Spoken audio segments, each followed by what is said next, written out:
Welcome to You and Your Money. Today's episode features Holly Wanagar, Associate Vice President and Wealth Advisor at Weiss, Hale, and Zahansky Strategic Wealth Advisors.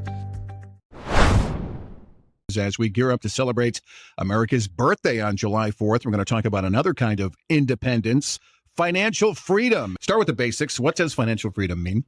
Yeah, it's a great topic. Financial freedom, however, may look a little different for everyone, but we see financial freedom as being in control of your financial destiny and having the freedom to make life decisions based on what makes you happy and fulfilled, not just what pays the bills. Another way to think about financial freedom is the state of having enough income, savings, and investments to afford the lifestyle you want without being dependent on a specific job or someone else for money. So what are some of the biggest obstacles you see people facing when it comes to achieving financial independence? Yeah, there are a few common ones that come up again and again. First is high levels of debt, especially consumer debt like credit cards and car loans with high interest rates. That debt eats up so much of people's income that it can impact their flexibility and ability to save. The second is lifestyle inflation. As people start to earn more, their spending tends to increase at the same time. They upgrade to a bigger house, a nicer car, more luxurious vacations, but they're not increasing their savings rate. So they end up trapped on this treadmill. And the third is simply a lack of financial literacy and planning. Money can still be such a complex topic, and many people are uncomfortable talking about it or asking for help. They don't have a clear picture of where they stand or a roadmap for where they want to go or how to get there. All right, so those are obviously some big hurdles. So what's the first step, Holly, to overcoming them and starting on the path to financial freedom? Yeah, so step one is getting really clear on your current financial situation. That means tracking your income and expenses, assets and liabilities. Not a very fun activity, so I recommend picking a budgeting app or money management tool that helps you take an honest look at those numbers. Some of you may have heard of Mint is a popular app, or Monarch is a new one that has just come to market that can help you track where you're spending, as well as your bank and credit cards can also have some online tools to help you there. And what that does is really helps you see how much is coming in each month and where it's all going. Are there areas of obvious overspending or inefficiencies, such as unused subscriptions, daily coffee trips? I'm pretty guilty of that one, or impulse buys. It can be really eye-opening and important to start there. It is eye-opening, and I think some people avoid doing that because maybe they're afraid of what they'll find. But awareness certainly is key. So what comes next after you have that baseline? Yeah, it can definitely be a little bit scary, but it's important to do. And then we can take time to make a plan and set some goals. Think about what financial freedom looks like for you. Is it being debt-free, retiring by a certain age, having a big travel budget? Write down those money goals and put a price tag on them. Then look at the gap between where you are now and where you want to be. What steps do you need to take to close that gap? Maybe it's increasing your income, cutting your expenses, paying off debt, turbocharging your investments, or a combination of all of these.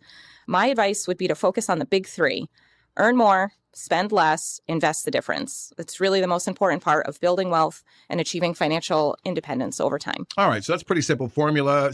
Please share some specific tactics for each part of that triangle. Absolutely. On the earning more front, a lot of people think they're stuck with whatever salary their current role gives them. But what if we think bigger? Are there opportunities within the company you currently work for career growth that will improve your skill set and your income, or outside your current company? And also, you can use some interests or hobbies and see if there's a way to turn them into some sort of income stream. And then on the spending less side, it's not about depriving yourself or living on a very tight budget. I like to call a too restrictive budget like a bad diet. We're very unlikely to stick to that over the long term. It's more about being intentional with your money and aligning your spending with your values and goals. Take a look at your biggest expense categories, usually things like housing, transportation, food, and entertainment.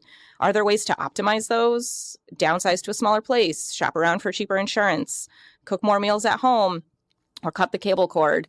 Small leaks can sink a big ship over time. And the third piece is investing wisely so your money is working for you in the background. Such as if your company offers a 401k with a match, make sure you're contributing at least that to get that free money. All right. So great advice. What would you say to someone who is feeling overwhelmed or discouraged about their ability to achieve financial freedom? What advice do you have, Holly? Yeah, I would say first, take a deep breath. And remember, you're not alone. So many people are in the same boat and it's never too late to make these changes to set you up for success. Financial freedom is a marathon, not a sprint. And celebrate your small wins along the way and surround yourself with positive influences and accountability partners. Maybe that's a money-savvy friend, a Facebook group, or a financial advisor. And always remember your reason why. What does financial freedom mean to you? More time with family, the ability to travel, leaving a legacy. Keep that front and center and use it as motivation. All right, that's good stuff today, Holly. Thanks for sharing your wisdom with us today. You've given us a lot to think about and really a clear action plan. Thanks for that. Yeah, absolutely. It's my pleasure, Gary, especially because it's really the ultimate goal of what we work to deliver for our clients. We strive to give them absolute confidence and unwavering partnership for life, like our new tagline says.